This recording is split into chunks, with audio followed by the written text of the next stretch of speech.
ವ್ಯಾಕ್ಸಿನ್ಗೆ ಈಗಾಗಲೇ ನಾನು ಹೇಳಿದ್ದೀನಿ, ವ್ಯಾಕ್ಸಿನ್ ತಯಾರಿಕೆಗೆ ನಾವು ಈಗಾಗಲೇ ಮಾತಾಡ್ತಾ ಇದ್ದೀವಿ. ಕಳೆದ ಈ ವರ್ಷದಿಂದಲೇ ಶುರು ಮಾಡಿ ಚರ್ಚೆಗೆ ಶುರು ಮಾಡಿ ಈಗ ಅದು ವ್ಯಾಕ್ಸಿನ್ ತಯಾರಿಕೆ ಹಂತದಲ್ಲಿದೆ. ತಯಾರಿಕೆ ಹಂತದಲ್ಲಿದ್ದು ಅದು ಎಲ್ಲ ಟೆಸ್ಟಿಂಗ್, ಕ್ಲಿನಿಕಲ್ ಟ್ರಯಲ್ಸ್ ಎಲ್ಲ ಆಗ್ಬೇಕು. ಅನಿಮಲ್ ಟ್ರಯಲ್, ಹ್ಯೂಮನ್ ಟ್ರಯಲ್ ಎಲ್ಲ ಮಾಡ್ತಾರೆ. 2026ಗೆ ಸಿಗುತ್ತೆ ಅಂತ ನಮ್ಗೆ ಅವ್ರು ಹೇಳಿದ್ದಾರೆ. 2026ಕ್ಕೆ ಈ ವರ್ಷ ನಾವು ಇದನ್ನ ಮ್ಯಾನೇಜ್ ಮಾಡ್ಕೋಬೇಕು. ಬಹುಶಃ ಇದೆಲ್ಲ ಸರಿ ಹೋದ್ರೆ 2026ಕ್ಕೆ ಸಿಗುವಂತ ಒಂದು ಸಾಧ್ಯತೆಗಳು ಹೆಚ್ಚಿದೆ. ಈ ಕಾರಣಕ್ಕೆ ಮಂಗಳ ಸಂಖ್ಯೆ ಜಾಸ್ತಿ ಆಗಿದ್ದು ಅಥವಾ ಕಾರ್ಡ್ ಕಮ್ಮಿ ಆಗಿದ್ದು ಅದ್ರ ಬಗ್ಗೆ ಕಾರ್ಡ್ ಕಮ್ಮಿ ಆಗಿರೋದ್ರಿಂದ ಕೊಲ್ಲಕ್ಕೆ ರೈತ ಮುಂದಾಗಿರೋದ್ರಿಂದ ಮಂಗಗಳು ಕೊಲ್ಲಕ್ ಆಗೋದಿಲ್ಲ. ಅದು ಯಾರೋ ಮಾಡ್ತಾ ಇರ್ಬೋದು, ಅದು ಕಾನೂನು ಬಾಹಿರ. ಅದು ಇದಕ್ಕೆ ಅರಣ್ಯ ಇಲಾಖೆ ಕೋಆರ್ಡಿನೇಷನ್ ಬೇಕಾಗುತ್ತೆ. ಫಾರೆಸ್ಟ್ ಡಿಪಾರ್ಟ್ಮೆಂಟ್ ಕೋಆರ್ಡಿನೇಷನ್ ಬೇಕಾಗುತ್ತೆ. ಸರಿ, ಫಾರೆಸ್ಟ್ ಡಿಪಾರ್ಟ್ಮೆಂಟ್ ಎಲ್ಲ ಮಾತಾಡ್ತೀವಿ.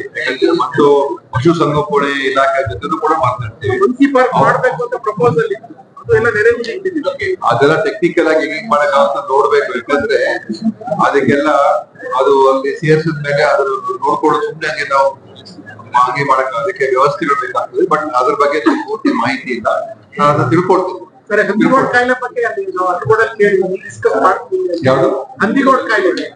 ಹಂದಿಗೋಡ್ ಕಾಯಿಲೆ ಅದು ಬೇರೆ ಸಬ್ಜೆಕ್ಟ್. ಅದು ಇಲ್ಲಿ ಮೀಟಿಂಗ್ ಇದೆ, ರಿವ್ಯೂ ಮೀಟಿಂಗ್ ಇದೆ. ಇದ್ರಲ್ಲೆಲ್ಲ ಬೇರೆ ಅಧಿಕಾರಿಗಳೆಲ್ಲ ಇರ್ತಾರೆ. ಸಿಎಂ ಅವರು ಬಹಳ ವರ್ಷಗಳ ಹಿಂದೆ ರಿಸರ್ಚ್ ಮಾಡಿದ್ದಾರೆ, ಅದು ಫಲಪ್ರದ ಆಗ್ತದೆ. ಆಯ್ತು, ನಾನು ಅದನ್ನ ನಾಳೆ ಮೀಟಿಂಗ್ ರಿವ್ಯೂ ಮಾಡ್ತೀನಿ.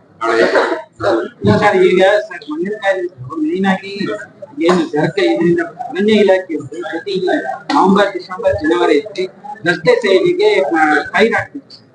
ಅದು ಮುಖ್ಯವಾಗಿ ಫೈರ್ ಮಾಡಲಿಕ್ಕೆ ಹೆಚ್ಚಾಗಿ ಇದೊಂದು ಕಾರಣ ಇದೆ ಸರ್. ಅದು ಅರಣ್ಯ ಇಲಾಖೆಯವರಿಗೆ ನಾವು ಸೂಚನೆ ಮಾತಾಡ್ತೀನಿ. ಆ ವಿಷಯನೂ ಕೂಡ ಮಾತಾಡ್ತೀನಿ. ಮೇಲ್ದರ್ಜೆಗೆ ಏರಿಸುವಂತ ಎಲ್ಲಾ ಅದಕ್ಕೆ ಅರ್ಹತೆಗಳಿದೆ. ಅದಕ್ಕೆ ನಾವು ಕೆಲವು ಆಸ್ಪತ್ರೆಗಳನ್ನ ಮೇಲ್ದರ್ಜೆಗೆ ಏರಿಸಬೇಕು ಅಂತ ನಮ್ಮ ಉದ್ದೇಶ ಇದೆ. ಅದಕ್ಕೋಸ್ಕರ ಅದರಲ್ಲಿ ಸಾಗರ ಆಸ್ಪತ್ರೆಗಳು ಕೂಡ ಸೇರಿಸ್ಕೊಂಡು ಸಿಟಿ ಸ್ಕ್ಯಾನ್ ಇರ್ಬೋದು, ಆಮೇಲೆ ಅದಕ್ಕೆ ಬೇರೆ ಬೇರೆ ಲಾಂಡ್ರಿ, ಆಮೇಲೆ ಎಕ್ಸ್ರೇ, ಡಿಜಿಟಲ್ ಎಕ್ಸ್ರೇ, ಮತ್ತೆ ಡಯಾಲಿಸಿಸ್ ಇದೆ, ಡಿಜಿಟಲ್ ಎಕ್ಸ್ರೇ, ಮತ್ತೆ ಅನಸ್ತೀಶಿಯಾ ವರ್ಕ್ ಸ್ಟೇಷನ್ ಕೊಡ್ಸ್ಕೊಡ್ತೀವಿ. ಆಮೇಲೆ ಡಿಜಿಟಲ್ ಎಕ್ಸ್ರೇ ಅದಕ್ಕೆ ಏನ್ ಬೇಕು ಅದನ್ನು ಕೂಡ ಮಾಡಿಸ್ಕೊಳ್ಳೋಣ. ಆಮೇಲೆ ಲಾಂಡ್ರಿ ಮತ್ತೆ ಅದನ್ನ ಮೇಲ್ದರ್ಜೆಗೆ ಏರಿಸೋದಕ್ಕೆ ಪ್ರಪೋಸಲ್ ಕಳಿಸಿ ಅಂತ ಹೇಳಿದೀನಿ ನಮ್ಮ ಲೆವೆಲ್ ಅಲ್ಲಿ. ಯಾಕಂದ್ರೆ ಅದನ್ನ ಇನ್ನೂ ಹೆಚ್ಚು ಸೇವೆಗಳನ್ನ ಕೊಡಿಸುವಂತ ಆಸ್ಪತ್ರೆ ಇದು, ಅವಕಾಶಗಳಿದೆ, ಚೆನ್ನಾಗಿ ನಡೀತಾ ಇರೋದ್ರಿಂದ ಅದಕ್ಕೆ ಇನ್ನೂ ಹೆಚ್ಚು ಬಳಕೆ ಆಗೋ ತರ ಮಾಡಿಸಿದ್ರೆ ಒಂದು ಮಿನಿ ಜಿಲ್ಲಾ ಆಸ್ಪತ್ರೆ ತರ ಆಗ್ತದೆ. ಅದು ನಮ್ಮ ಉದ್ದೇಶ.